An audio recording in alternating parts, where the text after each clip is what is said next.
Olá, muito boa tarde. Hoje é terça-feira, dia 15 de março, está começando mais um Diário Legislativo.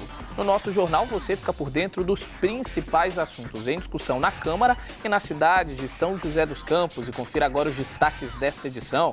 Hoje é Dia do Consumidor. Vamos apresentar quais são as principais queixas notificadas pelo PROCON de São José.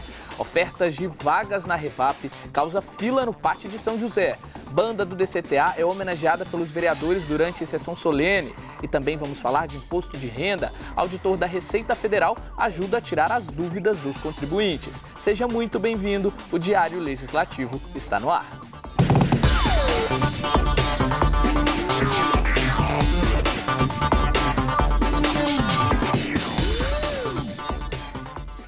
Hoje é Dia do Consumidor e, por isso, nós aqui do Diário levantamos quais são as principais reclamações dos consumidores de São José. Será que as queixas ainda se mantêm altas quanto à má qualidade de serviços como telefonia, internet e compras online, que normalmente lideram a lista de processos? E como será que o PROCON tem tratado os casos? Isso a gente vai descobrir agora na reportagem. Os serviços oferecidos por operadoras de telefonia, internet e TV a cabo foram as principais queixas do consumidor em 2015. A lista inclui ainda bancos e as concessionárias que prestam serviço de água e energia. De acordo com o PROCON, foram quase 32 mil atendimentos no ano passado, cenário que continua em 2016. Outro problema que tem gerado um grande volume de queixas nesse ano está relacionado ao cancelamento de contratos em uma escola da cidade. De cada 100 reclamações registradas, cerca de 85 são solucionadas. O órgão municipal também realizou mais de 6 mil audiências de conciliação no ano passado, evitando o acionamento do judiciário. O Poder Judiciário hoje tem estimulado por demais novas formas de resolução do conflito, não só necessariamente na justiça perante o juiz. O PROCON faz um trabalho fundamental em relação a isso, porque ele resolve índices de 80% a 90%, já filtrando bastante e evitando, prevenindo litígios judiciais e resolvendo várias questões com base nos atendimentos nessas unidades do PROCON. Quem tiver os direitos lesados ao adquirir um produto ou serviço pode ir até a sede do PROCON no centro. Também é possível tirar dúvidas por meio do telefone ou pelo site procon.sp.gov.br. Outra ferramenta online disponibilizada pelo Ministério da Justiça é o consumidor.gov.br. Por meio da página é possível se comunicar diretamente com as empresas participantes que se comprometeram a analisar e responder às reclamações em até 10 dias. Não faltam opções aos consumidores que conhecem os direitos garantidos por lei. O Código de Defesa do Consumidor completou 25 anos e é considerado uma legislação de vanguarda já consolidada. Nós vimos durante esses 25 anos o Estado se preparar melhor para receber as demandas do consumidor, seja extrajudicialmente com os PROCONs e todos os órgãos do Sistema Nacional de Defesa do Consumidor, seja em especial com a criação das varas dos juizados especiais e também com a maior capacitação, não só dos juízes, como todos os profissionais do direito que atuam nessa matéria específica do direito do consumidor. O anúncio de novas vagas na Revap levou muitas pessoas ao Pátio de São José e teve gente que passou a noite na fila em busca de uma oportunidade. Acompanhe. Centenas de pessoas passaram a madrugada em uma fila em frente ao posto de atendimento do trabalhador para concorrer a uma das novas vagas de emprego oferecidas na refinaria Henrique Lage, em São José dos Campos. A coleta de currículos começou às 8 horas da manhã de hoje, mas por volta das 4h30 da tarde de ontem já havia gente na fila. Hoje pela manhã, antes do posto abrir, a fila já virava o quarteirão. Ficou sabendo ontem que ia ter 60 vagas de montador de andame, 60 de caldeireiro e 8 de ajudante. E 2 de soldador. E 2 de eletricista. O montador Aloísio Valério ficou na fila por mais de 12 horas em busca de uma oportunidade. Ele cobrou investimentos da prefeitura na geração de novos postos de trabalho. Muitas pessoas que precisam, estão desempregadas na cidade e precisa que a gente venha cedo e que seja pessoas que tenham essa experiência na carteira para poder estar concorrendo a essas vagas aí. Eu creio que a cidade está precisando mais investimentos. O governo municipal está aí deixando muitas coisas aí para trás aí de promessas que ficaram e a gente está precisando que eles honrem esse compromisso aí, dê mais atenção aos trabalhadores da nossa cidade aí. A busca por emprego na Revap já levou um grupo de ex-trabalhadores da refinaria à Câmara para pedir a elaboração de um projeto de lei que garanta prioridade na contratação de moradores da cidade. A gente quer, com a força trabalhista, junto com a Câmara Municipal, junto com o próprio sindicato, que é representante do trabalhador, para que revigore essa lei no município. Inclusive temos mão de obras que está até acima, né, das atribuições dos cargos. No caso, temos aqui até mesmo engenheiros aqui em nossa massa de trabalhadores. Mas a gente encontra um contingente de trabalhadores há mais de 6 meses desempregado por conta de não haver assim, nenhuma política pública que respaldasse esse direito aos trabalhadores. De acordo com o vereador Roniel Faria, um projeto de lei já foi elaborado e será colocado em votação. A proposta torna obrigatória a reserva de 70% das vagas geradas aos moradores da cidade. O projeto prevê ainda que 15% dessas vagas sejam destinadas às mulheres. E a banda do DCTA foi homenageada aqui na Câmara durante sessão solene em reconhecimento aos 50 anos de história. Confira. Foram os homenageados que deram início à cerimônia. A banda do DCTA interpretou ao vivo o hino nacional brasileiro.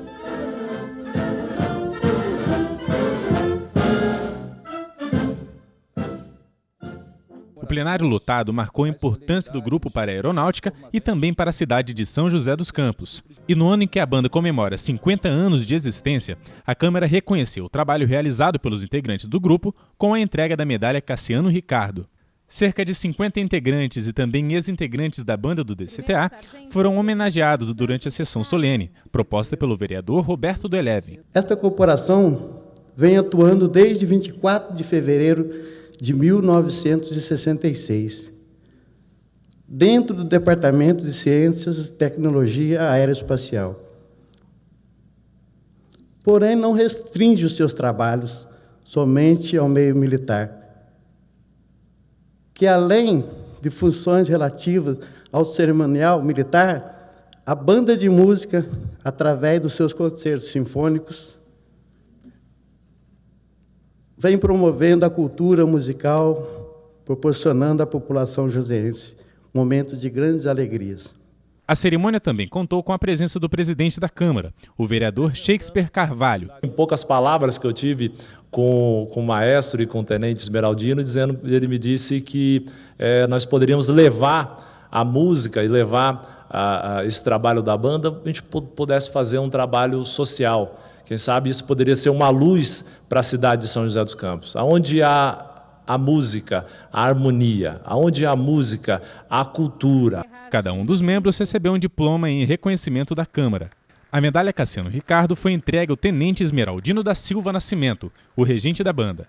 A láurea concedida à nossa corporação musical enche-nos de orgulho e gratidão a Deus, e chega justamente no momento em que a banda comemora o jubileu de ouro de sua criação. Tempo este em que tem contribuído para aprimorar, por intermédio da música, a Força Aérea Brasileira, aqui representada pelos militares do Departamento de Ciência e Tecnologia Aeroespacial e das organizações militares que compõem a Guarnição de Aeronáutica de São José dos Campos e a sociedade joseense. Durante a sessão, a banda do DCTA ainda interpretou algumas músicas para o público.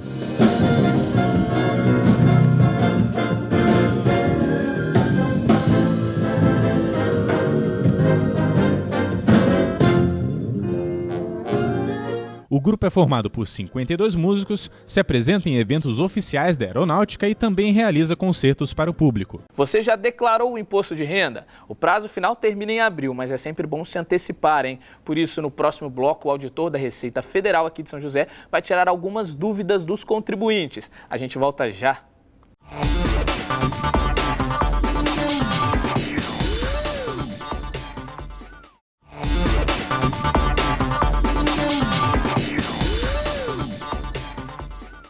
Olá, estamos de volta com o Diário Legislativo. No início do mês, a Receita Federal começou a receber as declarações do imposto de renda referentes ao ano passado. O prazo termina no final de abril, mas é bom entregar a declaração mais cedo, porque isso interfere na data em que o contribuinte vai receber a restituição.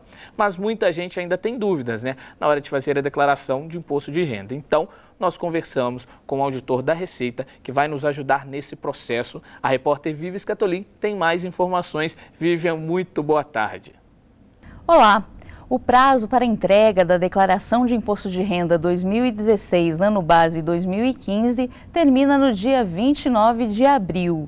E para saber as novidades deste ano, eu converso com o auditor fiscal da Receita, André Martins. Obrigada pela presença. Eu que agradeço.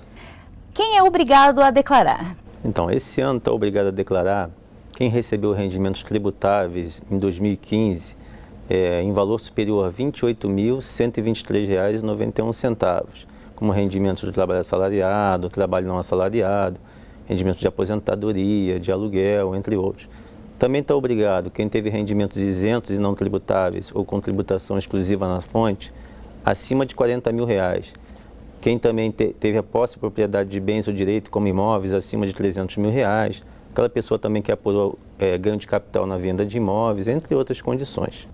Quem não declarar e que se enquadra nesses requisitos, tem que pagar multa? Sim, então a pessoa que se enquadrar em uma dessas hipóteses de obrigatoriedade e não apresentar a declaração dentro do prazo, que esse ano termina no dia 29 de abril, ela está sujeita a uma multa de 1% do imposto devido por mês de atraso e tem um valor mínimo de R$ 165,74. Quem tem alguma pendência de anos anteriores, exercícios anteriores, pode declarar normalmente? Sim, a declaração de anos anteriores não tem influência nenhuma sobre a declaração que vai ser entregue esse ano, tá? Então, se ele tiver alguma pendência, ele tem que procurar resolver a pendência, mas isso não impede dele entregar a declaração desse ano.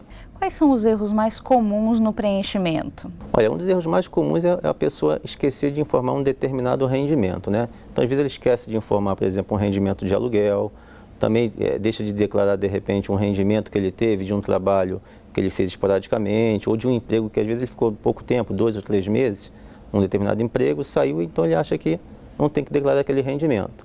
É comum também ele esquecer de informar rendimento de dependentes que informou na declaração, por exemplo, com o rendimento de estágio de um filho, o rendimento de aposentadoria de um pai. Então, se a pessoa colocou um dependente na sua declaração, ela tem que informar todos os rendimentos que esse dependente recebeu, inclusive se não tiver tido nenhuma retenção de imposto ou ainda que esse valor seja um valor assim abaixo daquele limite de isenção. Então a maioria que cai na malha fina... Está relacionada a rendimentos, mas também tem outra situação também que leva muito para a malha, que são as despesas médicas. Então às vezes a pessoa informa despesas médicas que ela não tem condição de comprovar, despesas médicas elevadas, ela não tem condição de comprovar o efetivo pagamento ou a efetiva prestação de serviço, ou então informa despesas que não está previsto na legislação, ou então informa despesas que não tem relação nenhuma nem com ele e nem com o dependente de sua declaração. Então, um erro comum também é a pessoa colocar, de repente, um dependente que não tem previsão. Exemplo, o avô ele coloca um neto como dependente na sua declaração, porque, de repente, ele ajuda a criar esse neto, mas só que ele não tem a guarda judicial desse neto. E o cruzamento de dados, de informações, chega a detectar isso? Chega. Então, esse ano, inclusive, a gente vai ter uma novidade, que teve uma redução de idade para informação de CPF do dependente, Até o ano passado, a pessoa que quisesse informar um dependente maior de 16 anos, ela tinha que informar o CPF desse dependente. A partir desse ano, essa obrigação de informação de CPF do dependente é para dependentes maiores de 14 anos de idade. É justamente também para evitar fraudes, A gente já chegou em situações de ter um determinado dependente que não tinha CPF constar em mais de 10 declarações de imposto de renda. E a pessoa só pode constar em uma declaração, ou como titular ou como dependente. Tem muita gente que acaba deixando para a última hora, mas tem alguma vantagem em antecipar essa entrega? Deixar para a última hora, ela está mais suscetível a cometer erro e isso pode levar a declaração dela para a malha fina. E uma vantagem para quem entrega na frente é que se tiver valor de imposto a restituir, ele vai receber a restituição na frente. O programa está disponível para baixar no computador, mas também tablets e smartphones. Tem alguma diferença nessas plataformas? Não pode utilizar esse aplicativo quem teve rendimentos acima de 10 milhões ou aquela pessoa que teve, de repente, por um ganho de capital na venda de imóvel ou que exerceu atividade rural, aplicou em bolsa de valores. E também esse programa ele não permite que se entregue retificadora. Nós já falamos aqui de uma novidade, mas existem outras para esse ano. Sim, então além dessa novidade aí que eu destaquei da informação do CPF de dependente maior de 14 anos, uma outra novidade muito importante para esse ano tem a ver com os profissionais liberais, principalmente da área de saúde, como médicos, dentistas, psicólogos, fisioterapeutas e também os advogados. É que para esse ano eles estão obrigados a informar o CPF daqueles tomadores de serviço, ou seja, daqueles seus pacientes ou clientes que pagaram pelos serviços por eles prestados, esse ano eles vão ter que identificar, através do CPF, quem foi que pagou e o quanto pagou. Até o ano passado, como é que era feita essa declaração desse profissional? Ele informava mês a mês o valor que ele recebeu dos seus pacientes, dos seus clientes, mas não precisava identificar. E também vai ter que informar também o registro profissional. Tá? Então, se ele teve rendimento de pessoa física, além de informar o CPF de quem pagou pelo serviço por ele prestado, vai ter que também informar o seu registro profissional. O objetivo maior disso é evitar que aquela pessoa que pagou por um determinado serviço médico, ela fique retida na malha. O que acontecia? Quando ele tinha uma despesa muito elevada com um psicólogo ou com um dentista, né, a declaração dele caía em malha e não tinha como haver esse batimento, já que o profissional não identificava quem pagou pelo serviço. A partir desse ano, com o batimento dessas duas declarações, do profissional liberal e da pessoa que pagou pelo serviço, se cruzando os valores, tiver tudo correto, automaticamente a declaração dele vai sair da malha. Tá? Então ele não vai precisar comparecer à Receita Federal para apresentar aquele recibo, aquele comprovante, né? Havendo esse batimento de informações, automaticamente a declaração sai da malha. Então esse, na verdade, foi o principal objetivo com essa medida. Entendi.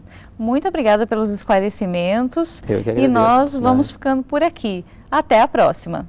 No próximo bloco, o Giro Esportivo te coloca por dentro dos destaques do esporte joseense nos campeonatos nacionais e estaduais. É daqui a pouco.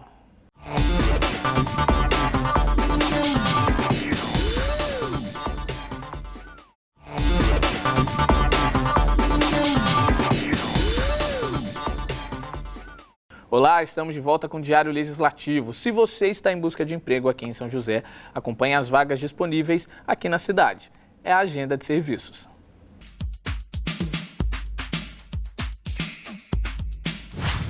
O PAT, Posto de Atendimento ao Trabalhador de São José dos Campos, tem oportunidades de emprego para diversas áreas. As vagas disponíveis são para ajudante de obras, auxiliar de limpeza, balconista de lanchonete, montador de andaime, operador de caixa, porteiro, supervisor de vendas e vendedor. Para se candidatar é fácil, é só comparecer ao PAT levando RG, CPF, carteira de trabalho e o cartão cidadão.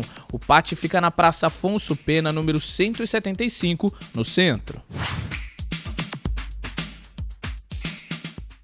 E nesta terça já tem atração aqui em São José. Se você curte forró e show de stand-up, fique de olho.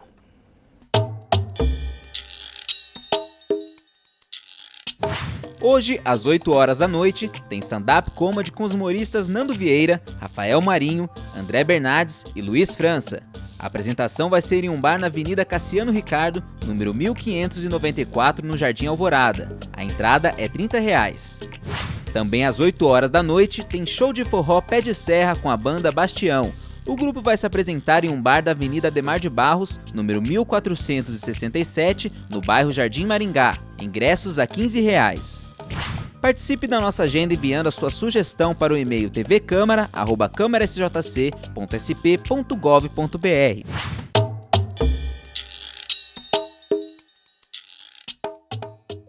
Agora é hora da previsão do tempo para a tarde desta terça e também para quarta-feira. Durante a tarde desta terça, o céu deve ficar nublado e as chances de chuva são grandes, 90%, máxima 29 graus, mínima 16, e a quarta vai ser de muitas nuvens no céu com curtos períodos de sol pela manhã. Pode chover durante a tarde, mas a probabilidade é pequena, 30%. As temperaturas variam entre 15 e 29 graus.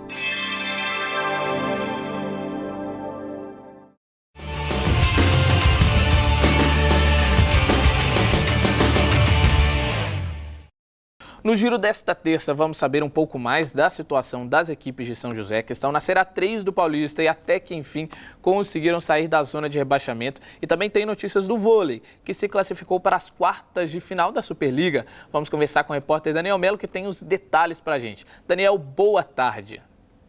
Olá, muito boa tarde, Lucas Guerra. Boa tarde também ao telespectador da TV Câmara. As equipes de São José dos Campos saíram da zona do rebaixamento, mas parece que a crise não quer deixar o São José Esporte Clube, já que a Águia do Vale ainda não tem técnico definido para o duelo desta quarta-feira às 8 horas da noite, quando encara o Comercial no Palma Travassos, em um duelo de duas equipes que brigam contra a zona do descenso. O técnico Vladimir Pereira anunciou após a vitória contra o Grêmio Osasco no último sábado a sua saída da equipe, talvez irritado com alguma situação que tenha ocorrido na preparação para este jogo.